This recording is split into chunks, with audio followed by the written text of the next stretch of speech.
Dritat e praimit binin mbi studio si një diell i pashmangshëm, duke nxjerrë çdo gest, çdo rrudh të fytyrës, çdo tension të mbajtur prej ditësh. Alba dhe Limi qëndronin përballë njëri tjetrit, me një distancë që nuk mund të matet vetëm në metra, ajo matesh me zemra, me kreni, me histori dhe me dhimbje. Publiku i heshtur ndiqte çdo lëvizje. Mikrofonat kapnin çdo frymëmarrje, çdo dridhje të zërit, tije veriore, tha Alba me një ton të prerë, të ngarkuar me ironi dhe zhgënjim. Hasjan, tropojan. Njëri xheloz, i papar. Çdo gjë tënde është rreth kontrollit dhe pasigurisë. Dhe më pyet mua për ndjenja? Ti nuk di çfarë do, Limi. Nuk di të dhurosh. Nuk di të mbash besim, nuk di të duash pa e ngulfatur tjetrin. Limi u ngriti papritur, si dikush që e kishte pritur këtë moment, por nuk e dinte si të përgjigjej. Zëri i tij u ngrit pak, i mbushur me një përzierje zemërimi dhe krenarie. Alba, ti fol për mua si të jem një njeri i vjetër, i mbyllur. Por unë kam ndjenja, unë di të dua. Dhe po, ndjej xhelozi sepse nuk dua të humbas atë që dua. Nuk është turp të ndjej, Alba. Nuk është turp të mbash atë që të përket. Alba qeshi hidhur, por kjo ishte një e qeshur e thellë, e mbushur me ironi dhe vendosmëri. Xhelozia jote nuk është dashuri, Limi. Është posedim. Është nevoja për kontroll, e vjetër si mali që të rriti. Por unë nuk jam mali yt, unë nuk jam toka jote. Unë jam europiane. Jam një vajzë e rritur me parime, me dignitet, me ëndra që nuk mund të mbyllen në kufit e xhelozisë tënde. Ai hodhi kokën pas dhe u përpoq të qetësohej, por zemërimi dhe krenaria e tij ishin të pashmangshme. Europiane?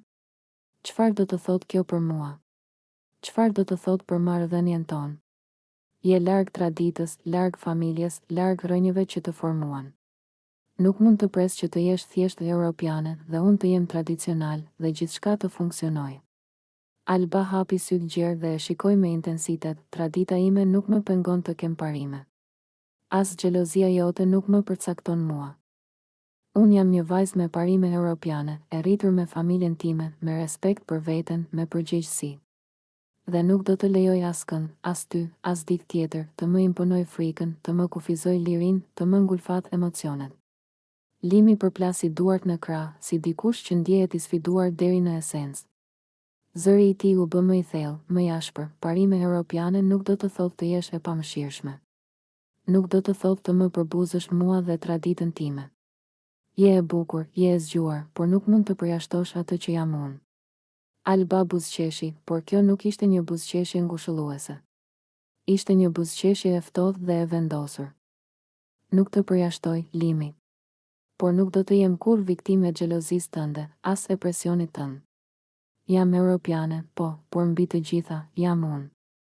Dhe unë nuk mund të jem ndryshe për askënd, as për ty, as për asnjë nga ata që mendojnë se mund të më kontrollojnë. Ai hodhi kokën pas, u ndal një moment, pastaj foli me zëmë të ulët, të mbushur me një përzierje pendimi dhe reflektimi. Unë nuk dua të humbas, Alba. Por çdo herë që ndjej xhelozi, ndjej se po të mbaj larg vetes, se po humbas diçka që është e imja, që duhet të jetë mes nesh. Alba u afrua pak më shumë, duke e përballur direkt, po, Limi, ti humb diçka çdo ditë që tenton të më kontrollosh. Sepse nuk mund të kapësh atë që është e lirë. Nuk mund të mbyllësh një europiane në kufit e xhelozisë tënde. Nuk mund të vendosësh për emocionet e mia, nuk mund të vendosësh për lirinë time. E kupton këtë? Ai heshti. Heshtja e tij ishte e rënë, e mbushur me të gjitha konfliktet që kishte brenda vetes. Alba vazhdoi, unë nuk jam vetëm unë. Unë jam familja ime, parimet e mia, ëndrat e mia dhe kur thua xhelozi, unë shoh thjesht frikën tënde. Dhe kjo frikë nuk mund të më pengojë të jem ajo që jam. Publiku ndihej sikur ishte pjesë e çdo mendimi, çdo ndjenje, çdo tensioni. Heshtja u bë aq e fortë sa çdo fjalë e re që vinte nga Alba dukej si një shpërthim. Dhe mos u lodh duke më mbajtur afër me forcë, tha ajo. Mos më quaj diçka që mund të posedosh. Sepse unë nuk jam e jotja, nuk jam toka jote, nuk jam male që mund t'i mbushësh me xhelozi dhe paragjykime. Unë jam e lirë, europiane, me parime, dhe kjo nuk do të ndryshoj për asnjë njeri, as për ty, as për kushdo. Ai u ndal, zëri i tij i ulët, por i ndikuar nga një respekt i panjohur. Mbase, Alba, nuk kam kuptuar kurrë thellësinë e kësaj lirie që ke. Ajo buzëqeshi, më e qetë këtë herë, kuptoi tani. Dhe mësimi yt është thjesht ky, nuk mund të mbash dikë të lirë me frikë dhe xhelozi. Ai që provon, humbet gjithçka. Dritat u zbehen pak ndërsa Alba rrinte e drejtë. Fytyra e saj një përzierje krenarie dhe qartësie, ndërsa Limi mbeti përballë saj, duke kuptuar se tradita, xhelozia dhe natyra e tij veriore nuk mund të mposhnin frymën e një europiane të vendosur. Olta ju afrua Albes me hapa të qetë, pa nxitim, sikur donte që çdo fjalë të kishte peshën e vet. Zhurma e studios ishte zbehur, por tensioni ende rrinte pezull në ajër. Alba qëndronte e ulur, me duart e mbledhura, fytyra e saj tregonte lodhje, por edhe një forcë të re që sapo kishte dalë në pa. Olta e pa drejtë në sy dhe foli, me atë ton që nuk ishte as qortues, as përkëdhelës, por i drejtë. Ti duhet të bëhesh xheloze, i tha Olta qartë. Jo për të bërë skena, jo për të ulur veten, por sepse xhelozia, kur është e shëndetshme, tregon që e njeh vlerën tënde. Alba ngriti syt ngadalë. Nuk foli menjëherë. Po e dëgjonte, do bëhesh më mirë. Vazhdoi Olta. Shumë më mirë. Sepse ti nuk ke bërë skena në për shtëpi. Nuk ke britur, nuk ke thyer, nuk ke qarë sa për të parë. Ke mbajtur veten. Bravo të qoftë. Fjalët e saj ranë butë, por fort. Alba mori frym thellë. Ajo e dinte sa e vështirë kishte qenë të mos shpërthente, të mos humbiste kontrollin, të mos binte në grackën e dramës. Shumë vajza, vazhdoi Olta, kur lëndohen, bëhen zhurmë. Ti zgjodhe heshtjen. Dhe heshtja jote foli më fort se çdo skenë. Alba uli kokën për një moment. Brenda saj, mendimet filluan të rridhnin. A kam bërë mirë? A jam mbajtur fort apo jam përmbajtur shumë? Por fjalët e Oltës po i jepnin një përgjigje që ajo kishte nevojë ta dëgjonte. Xhelozia, tha Olta, nuk është gjithmonë dobësi. Dobësi është kur humb veten për dikë tjetër. Ti nuk e humbe veten. Edhe kur të dhembi, nuk e humbe. Ajo ul pranë saj dhe vazhdoi më qetë, ti ke zgjedhur dinjitetin. Dhe kjo nuk është gjë e vogël. Është gjë e rrallë. Alba e ndjeu fytin t'i shtrëngohej. Jo nga lotët, por nga ajo ndjenjë që vjen kur dikush të sheh ashtu siç je vërtet. Pa maska. Parole, ti nuk ke bërë skena në për shtëpi, e përsëriti Olta.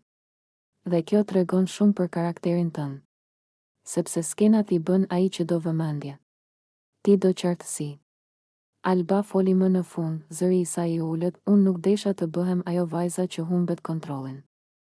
Nuk desha. Dhe nuk u bëre, ja ktheu Olta menjëherë. U bëre ajo që di të mbaj veten edhe kur i dhem. Ajo u kthye pak nga të tjerët, sikur po fliste edhe për publikun, kjo është forcë. Jo britma. Jo lotët. Forcë është të rish drejt kur dikush tenton të ulë. Alba ndjeu diçka që po qetësohej brenda saj. Një lloj paqeje që nuk kishte ardhur nga fitimi i debatit, por nga pranimi i vetes. Do të vinë momente, vazhdoi Olta, kur do ndihesh xheloze. Është normale. Je njeri. Por tani e di si ta mbash atë xhelozi brenda kufive të tu, pa u shkatëruar. Ajo e shikoi Alben me një buzëqeshje të lehtë, dhe kjo është arsyeja pse them, bravo të qoftë. Alba mbylli syt për një sekondë. Kur i hapi sërish, kishte një qetësi të re në shikimin e saj. Jo sepse çdo gjë ishte rregulluar, por sepse ajo kishte zgjedhur veten. Në atë moment nuk kishte më nevojë për shpjegime, për debate, për përplasje. Ishte një çast ku fjala mbaje veten nuk ishte më këshill, por realitet, dhe Alba e dinte, pa skena, pa britma, pa humbur veten, ajo kishte dalë më e fortë. Unë jam më i shëtitur se të gjithë.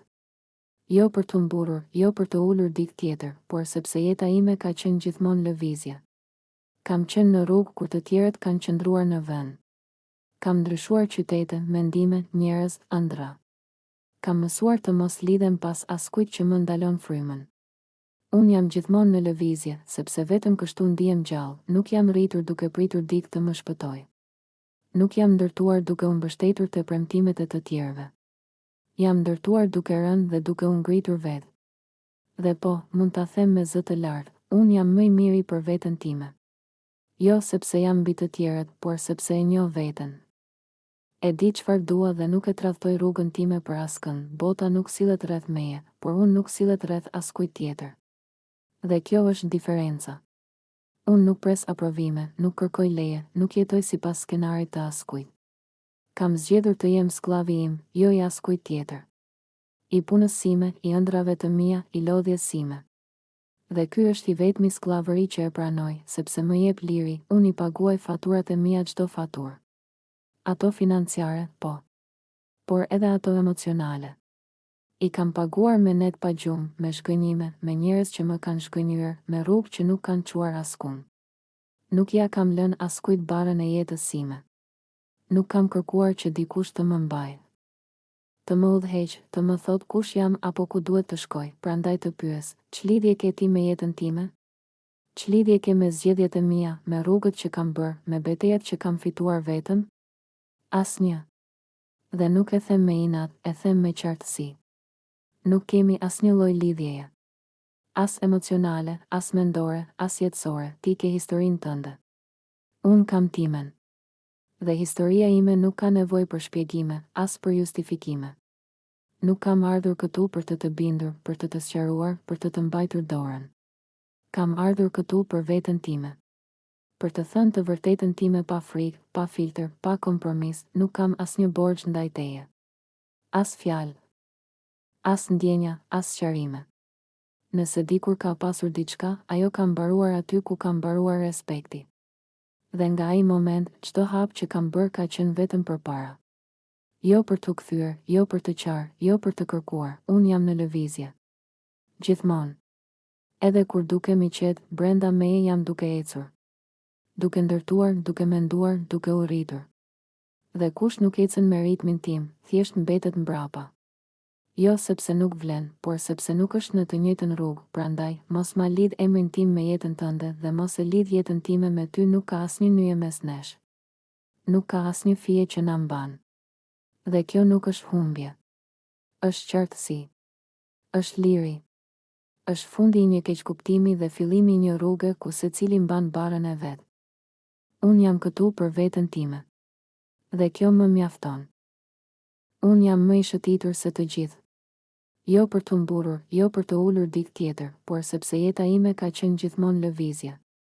Kam qenë në rrugë kur të tjerët kanë qëndruar në vend. Kam ndryshuar qytete, mendime, njerëz, ëndra.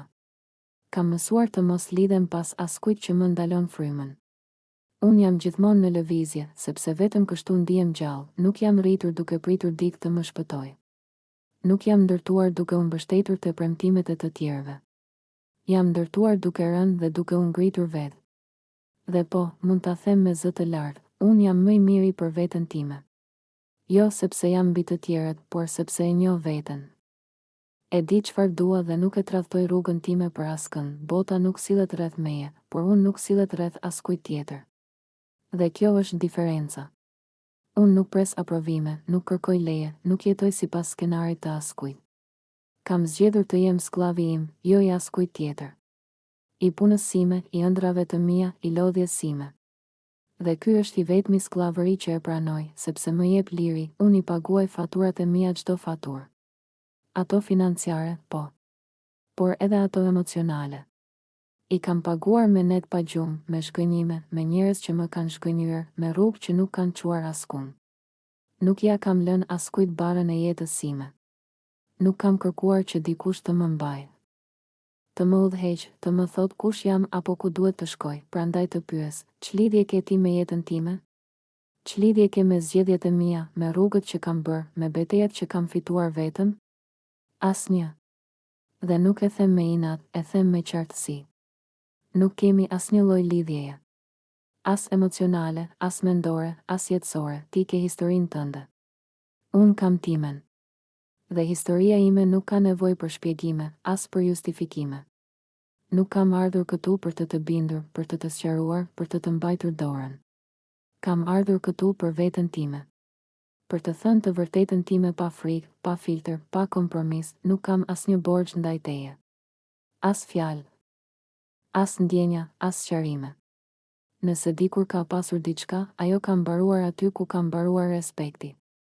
Dhe nga ai moment, çdo hap që kam bërë ka qenë vetëm përpara.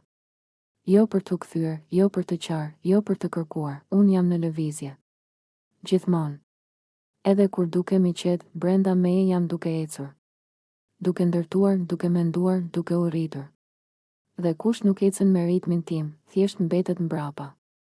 Jo sepse nuk vlen, por sepse nuk është në të njëjtën rrugë, prandaj, mos ma lidh emrin tim me jetën tënde dhe mos e lidh jetën time me ty, nuk ka asnjë nyje mes nesh. Nuk ka asnjë fije që na mban. Dhe kjo nuk është humbje. Është qartësi. Është liri. Është fundi i një keqkuptimi dhe fillimi i një rruge ku secili mban barën e vet. Unë jam këtu për veten time. Dhe kjo më mjafton. Dhoma ishte e mbushur me tension, ajri duke i rënë, pothuaj i ngufatur nga emocionet që nuk mund të mbaheshin më brenda. Alba qëndronte përballë Limit me krahët pak të kryqëzuar dhe sytë që digjeshin nga një përzierje zemërimi dhe zhgënjimi. Limi, nga ana tjetër, duke i tronditur, i paqartë se si të reagonte. Zëri i tij fillimisht i butë, por me tension të dukshëm, thyen heshtjen, Alba. Nuk e kuptoj. Pse kjo ftohtësi?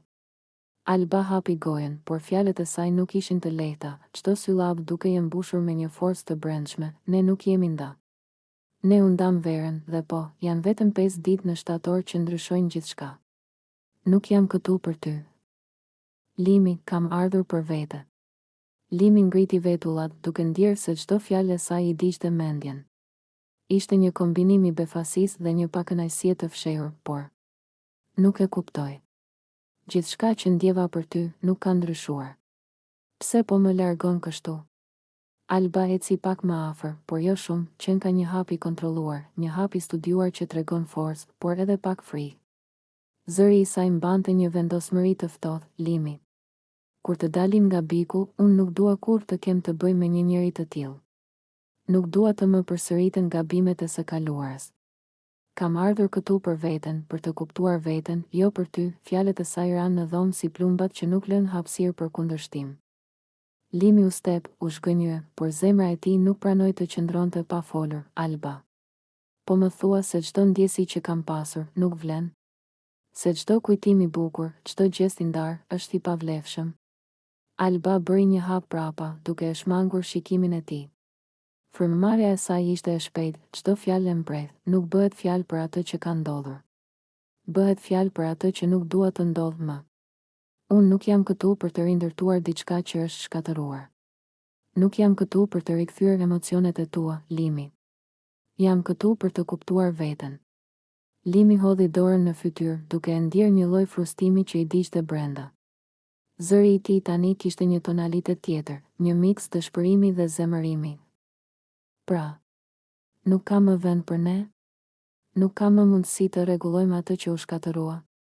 Alba i bëri një vështrim të ngurtë, pas gjatur, me sytë e saj që shpreheshin plot vendosmëri dhe një farë dhimbjeje të fshehur, nuk ka. Nuk dua as të provoj më. Nuk dua të kthehem tek një njeri që nuk kupton çfarë ka humbur. Nuk dua të përsëris historitë që më lënduan. Kjo është përfundimi, Limi. Heshtja zgjati disa çaste. Ajri ishte i dendur, çdo frymëmarrje e tyre duke e vështirë, e ngarkuar me emocione të pathëna. Limi përpiqej të gjente fjalët e duhura, por secila duket më e dobët se dhimbja që ndjente. Ai u përpoq të ulte zërin, më shumë për të vetmen arsye që të mos e humbte kontrollin. Por zemra e tij po digjej, Alba. Po më thua se çdo gjë që ndjeva, çdo ndjesi që ndam, është harruar për ty? Asgjë nuk ka rëndësi. Alba mori frym thellë dhe u përpoq të qëndronte e qetë. Fytyra e saj tregonte dhimbje, por edhe një vendosmëri që nuk mund të thyej, jo, Limi. Ka rëndësi, por jo më për ne. Për ne nuk ka më të ardhme. Unë nuk jam këtu për të ndarë ndjenja me ty, jam këtu për veten time. Për të kuptuar se kush jam, çfarë dua dhe ku shkoj pa ty, Limi ndjeu një gërvishtje të thellë brenda shpirtit. Zemra e tij ishte e lodhur, sytë e kuq nga përpjekja për të mbajtur emocionet nën kontroll. Ai u afrua pak më shumë. Por Alba nuk lëvizi. Një mur i padukshëm kishte lindur mes tyre, i ndërtuar nga vendosmëria dhe dhimbja. Pra, ti po mbyll çdo derë për ne? Pyeti Limi, me zërin që po thyej pak nga pak. Alba bëri një buzëqeshje të zbehtë, plot dhembje, por vendimtare, po. Nuk dua më të kthehem mbrapa. Nuk dua më të jem pjesë e një historie që më lëndon. Unë kam ardhur këtu për të ecur përpara. Nuk ka kthim. Në ato çaste, dhoma u mbush me një heshtje të rëndë. Tingulli i një frymëmarrjeje të thellë, hapat e tyre të heshtur mbi dy sheme, çdo detaj ishte i mbushur me dhimbje, shgënjim dhe reflektim. Limi qëndroi i ngrirë, duke kuptuar se asgjë që thoshte nuk mund ta ndryshonte vendimin e Albes. Ai përpiqej të shpërthente, të qante, të bënte çdo gjë që të rikthente atë që kishte humbur, por një forcë e padukshme e mbante peng. Alba e ktheu shpinën, pa u kthyer, duke e lënë Limit të ndiejë boshllukun që kishte krijuar. Zemra e tij po thyej, por ajo qëndronte e vendosur. Ai e kuptoi se nuk kishte më rrugë kthimi dhe çdo fjalë e mëtejshme ishte thjesht një përpjekje e humbur. Çdo hap i saj dukej si një ritëm i ngadalshëm, një lloj ceremonie e dhimbjes dhe lirisë së re që ajo po kërkonte. Limi qëndroi aty, duke u përpjekur të kapte çdo copë kujtimi, çdo shenjë të së kaluarës, ndërsa Alba largohesh nga dhoma, duke ecur me krenari dhe vendosmëri. Ai moment nuk ishte vetëm një përplasje, ishte një pikë kthimi, një mësim i dhimbshëm për të dy. Për Limit ishte humbja e një mundësie, një kuptim i thellë i gabimeve dhe pasojave të tyre. Për Alben ishte fillimi i një rrugëtimi të ri, ku ajo vendoste veten mbi gjithçka tjetër. Dritat e studios u ndezën më fort se zakonisht. Mikrofonat kapnin çdo frymëmarrje, çdo gërvishtje të zërit.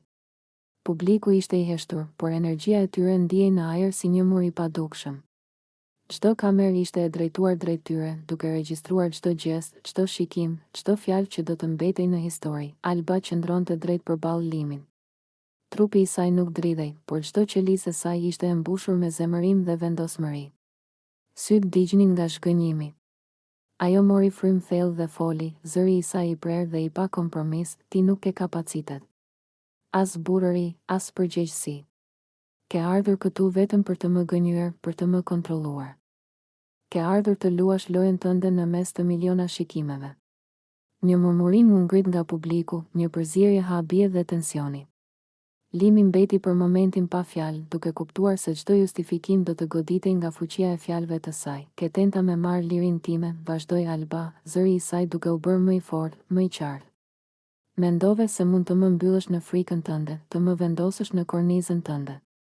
Por unë nuk dua dikë si ty, nuk dua një lojtar, nuk dua një gënjeshtar. Dua dikë që ecën përpara, dikë si puna ime. Limi u përpoq të ndërhynte, por Alba nuk e la, kur të vijë momenti i fejesës, bashkëjetesës, martesës. Aty nuk ka lojra. Aty nuk ka vend për frikacak. Atëherë shikon kush je vërtet. Ti nuk e di çfarë do të thotë të jesh burr në një marrëdhënie. Ti e ke shkelur çdo rregull të ndershmërisë. Ai bëri një hap afër, zëri i tij duke u ngritur pak. Alba, mos e dramatizo. Unë nuk kam ardhur këtu për t'u përplasur. Unë, thjesht. Jo. E ndërpreu ajo, duke e përplasur zërin mbi të. Ti nuk ke të drejtë të flasësh më. Çdo fjalë që thua këtu është gënjeshtër. Unë pranoj vetëm një krah, një njeri të drejtë, të ndershëm. Ti nuk e ke. Ti ke disa femra të tjera dhe e gjithë loja jote këtu është e mbushur me mashtrime dhe manipulime. Publiku shpërtheu me reagime të përziera, duar trokitje, thirrje, shërtima. Moderatorja u përpoq të ndërhynte, por ishte e qartë se nuk mund të ndalonte këtë shpërthim emocioni. Limi hodhi kokën pas dhe mori frymë thellë. Zëri i tij tani ishte më i ulët, i mbushur me një përzierje shgënjimi dhe zemërimi. Alba, po flisni pa drejtim. Kjo nuk është e drejtë. Nuk mund të më akuzosh kështu para gjithë publikut. Alba ju afrua pak, por pa u lejuar të prek. Jo, Limi. Kjo është e drejtë. Tani. Kjo është e vërteta. Nuk mund të më kapësh. Jo emocionalisht, jo mendërisht, jo fizikisht. Unë jam me 320 km/h. Ti nuk mund të më kapësh. Nuk mund të më ndalosh nga ajo që unë dua të jem. Dhe çdo gjë që po thua tani është pjesë e gënjeshtrës tënde. Limi heshti. Ai ndihej i mbërthyer. Sytë e tij kërkonin një rrugë dalje, një mënyrë për të rikuperuar diçka që po humbiste, por çdo fjalë e re nga Alba e bënte këtë të pamundur. Thuaj një fjalë, tha Alba, zëri i saj bëri i ashpër dhe i prerë. Thuaj diçka që të shpëtoj nga kjo. Thuaj se ke qenë i sinqert gjatë gjithë marrëdhënies. Ose prano para të gjithëve se ke gabuar. Limi u përpoq, por nuk mund të gjeti fjalët. Çdo heshtje e tij e fuqizonte fjalën e saj. Publiku ndiej sikur po hynte në çdo mendim të tyre. Çdo shikim ishte një rrëfim i hapur. Alba u kthye nga kamerat, duke folur drejt për drejt me publikun. Kjo është arsyeja pse unë jam këtu për veten time. Jo për një njeri që nuk di çfarë do. Jo për një njeri që gënjen, mashtron dhe luan me emocionet e mia, asgjë nuk do të kthehet më. Hapat e saj mbi skenë dëgjoheshin qartë. Limi mbeti në vend, i vetmuar, duke kuptuar se çdo fjalë e mëtejshme ishte e kodh. Studioja e Brahimit ishte e mbushur me drita verbuese dhe heshtje të tensionuar. Çdo kamerë ishte e drejtuar drejt tyre. Publiku nuk fliste, por ndjehej si një mur i gjallë sysh që shihnin, gjykonin, prisnin. Alba qëndronte drejt me shpatullat të tendosura, sytë që i digjnin nga zemërimi dhe zhgënjimi.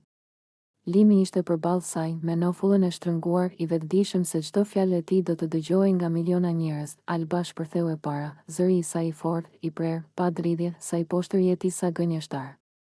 Ke ardhur këtu vetëm për të ma bërë këtë, në mes të miliona shikimeve. Këtu, para të gjithëve.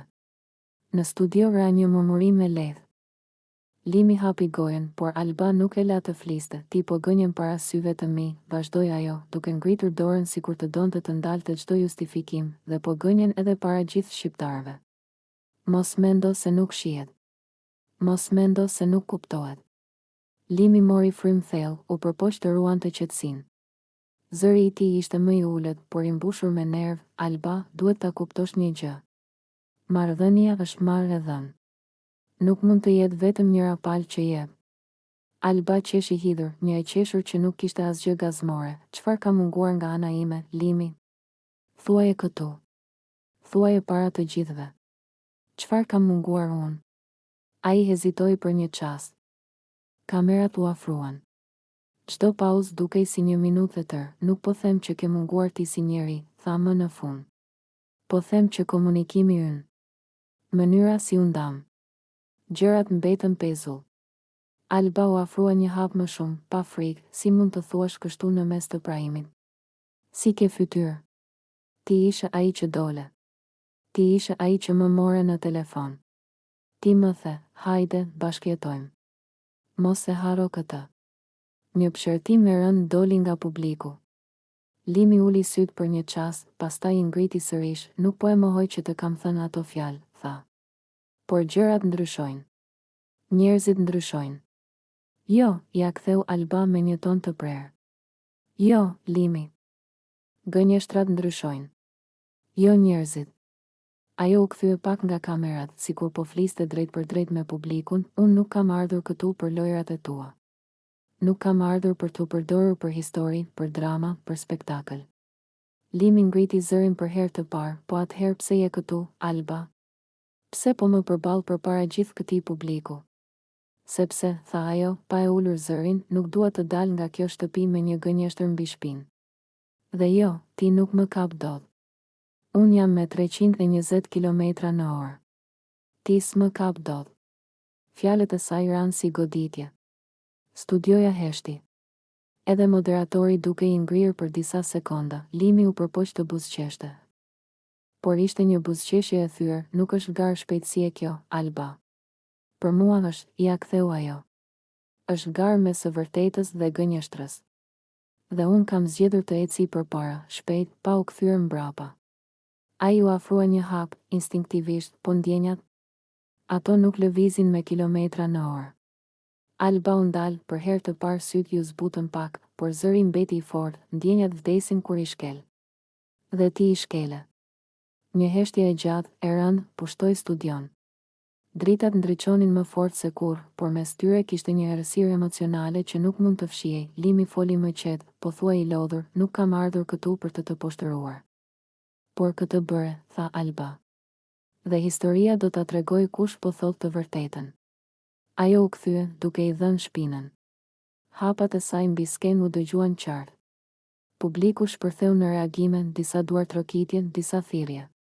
Limi mbeti në vend, i vetëm përballë kamerave, përballë fjalëve që tashmë ishin thënë dhe nuk mund të merren më mbrapsht. Ishte një përplasje që nuk ishte thjesht debat. Ishte një çlirim, një ndarje publike, një moment ku e vërteta dhe perceptimi u ndeshën në mes të Brahimit. Dhe pavarësisht se kush kishte të drejtë, një gjë ishte e sigurt, Asgjë nuk do të ishte më si më parë. Dhoma ishte e mbushur me tension, ajri duke i rënë, pothuaj i ngufatur nga emocionet që nuk mund të mbaheshin më brenda. Alba qëndronte përballë Limit me krahët pak të kryqëzuar dhe sytë që digjeshin nga një përzierje zemërimi dhe shgënjimi. Limi, nga ana tjetër, duke i tronditur, i paqartë se si të reagonte. Zëri i tij fillimisht i butë, por me tension të dukshëm, thyen heshtjen, Alba. Nuk e kuptoj. Pse kjo ftohtësi? Alba hapi gojen, por fjalët e saj nuk ishin të lehta, çdo syllab duke i mbushur me një forcë të brendshme, ne nuk jemi nda. Ne u ndam verën, dhe po, janë vetëm 5 ditë në shtator që ndryshojnë gjithçka. Nuk jam këtu për ty. Limi, kam ardhur për vete. Limi ngriti vetullat, duke ndjerë se çdo fjalë e saj i digjte mendjen. Ishte një kombinim i befasisë dhe një pakënaqësie të fshehur, por nuk e kuptoj. Gjithçka që ndjeva për ty nuk ka ndryshuar. Pse po më largon kështu? Alba eci pak më afër, por jo shumë, që ka një hap i kontrolluar, një hap i studiuar që tregon forcë, por edhe pak frikë. Zëri i saj mbante një vendosmëri të ftohtë, Limi. Kur të dalim nga biku, unë nuk dua kur të kem të bëj me një njeri të tillë. Nuk dua të më përsëriten gabimet e së kaluarës. Kam ardhur këtu për veten, për të kuptuar veten, jo për ty, fjalët e saj ranë në dhomë si plumbat që nuk lën hapësirë për kundërshtim. Limi u step, u shgënjye, por zemra e tij nuk pranoi të qëndronte pa folur, Alba. Po më thua se çdo ndjesi që kam pasur nuk vlen? Se çdo kujtim i bukur, çdo gjest i ndar, është i pavlefshëm? Alba bëri një hap prapa, duke e shmangur shikimin e tij. Frymëmarrja e saj ishte e shpejtë, çdo fjalë e mbredh, nuk bëhet fjalë për atë që ka ndodhur. Bëhet fjalë për atë që nuk dua të ndodhë më. Unë nuk jam këtu për të rindërtuar diçka që është shkatëruar. Nuk jam këtu për të rikthyer emocionet e tua, Limi. Jam këtu për të kuptuar veten. Limi hodhi dorën në fytyrë, duke e ndjerë një lloj frustimi që i digjte brenda. Zëri i tij tani kishte një tonalitet tjetër, një miks dëshpërimi dhe zemërimi. Pra, nuk ka më vend për ne? Nuk ka më mundësi të rregullojmë atë që u shkatërua? Alba i bëri një vështrim të ngurtë, pas gjatur, me sytë e saj që shpreheshin plot vendosmëri dhe një farë dhimbjeje të fshehur, nuk ka. Nuk dua as të provoj më. Nuk dua të kthehem tek një njeri që nuk kupton çfarë ka humbur. Nuk dua të përsëris historitë që më lënduan. Kjo është përfundimi, Limi. Heshtja zgjati disa çaste. Ajri ishte i dendur, çdo frymëmarrje e tyre duke e vështirë, e ngarkuar me emocione të pathëna. Limi përpiqej të gjente fjalët e duhura, por secila duket më e dobët se dhimbja që ndjente. Ai u përpoq të ulte zërin, më shumë për të vetmen arsye që të mos e humbte kontrollin. Por zemra e tij po digjej, Alba. Po më thua se çdo gjë që ndjeva, çdo ndjesi që ndam, është harruar për ty? Asgjë nuk ka rëndësi. Alba mori frymë thellë dhe u përpoq të qëndronte e qetë. Fytyra e saj tregonte dhimbje, por edhe një vendosmëri që nuk mund të thyej, jo, Limi. Ka rëndësi, por jo më për ne. Për ne nuk ka më të ardhme. Unë nuk jam këtu për të ndarë ndjenja me ty, jam këtu për veten time. Për të kuptuar se kush jam, çfarë dua dhe ku shkoj pa ty, Limi ndjeu një gërvishtje të thellë brenda shpirtit. Zemra e tij ishte e lodhur, sytë e kuq nga përpjekja për të mbajtur emocionet nën kontroll. Ai u afrua pak më shumë. Por Alba nuk lëvizi. Një mur i padukshëm kishte lindur mes tyre, i ndërtuar nga vendosmëria dhe dhimbja, pra, ti po mbyll çdo derë për ne? Pyeti Limi, me zërin që po thyej pak nga pak. Alba bëri një buzëqeshje të zbehtë, plot dhembje, por vendimtare, po. Nuk dua më të kthehem mbrapa. Nuk dua më të jem pjesë e një historie që më lëndon. Unë kam ardhur këtu për të ecur përpara. Nuk ka kthim. Në ato çaste, dhoma u mbush me një heshtje të rëndë. Tingulli i një frymëmarrjeje të thellë, hapat e tyre të heshtur mbi dy sheme, çdo detaj ishte i mbushur me dhimbje, shgënjim dhe reflektim. Limi qëndroi ngrirë, duke kuptuar se asgjë që thoshte nuk mund ta ndryshonte vendimin e Albes. Ai përpiqej të shpërthente, të qante, të bënte çdo gjë që të rikthente atë që kishte humbur, por një forcë e padukshme e mbante peng. Alba e ktheu shpinën, pa u kthyer, duke e lënë Limit të ndiej boshllukun që kishte krijuar. Zemra e tij po thyej, por ajo qëndronte e vendosur. Ai e kuptoi se nuk kishte më rrugë kthimi dhe çdo fjalë e mëtejshme ishte thjesht një përpjekje e humbur. Çdo hap i saj dukej si një ritëm i ngadalshëm, një lloj ceremonie e dhimbjes dhe lirisë së re që ajo po kërkonte. Limi qëndroi aty, duke u përpjekur të kapte çdo copë kujtimi, çdo shenjë të së kaluarës, ndërsa Alba largohesh nga dhoma, duke ecur me krenari dhe vendosmëri. Ai moment nuk ishte vetëm një përplasje, ishte një pikë kthimi, një mësim i dhimbshëm për të dy. Për Limit ishte humbja e një mundësie, një kuptim i thellë i gabimeve dhe pasojave të tyre. Për Alben ishte fillimi i një rrugëtimi të ri, ku ajo vendoste veten mbi gjithçka tjetër.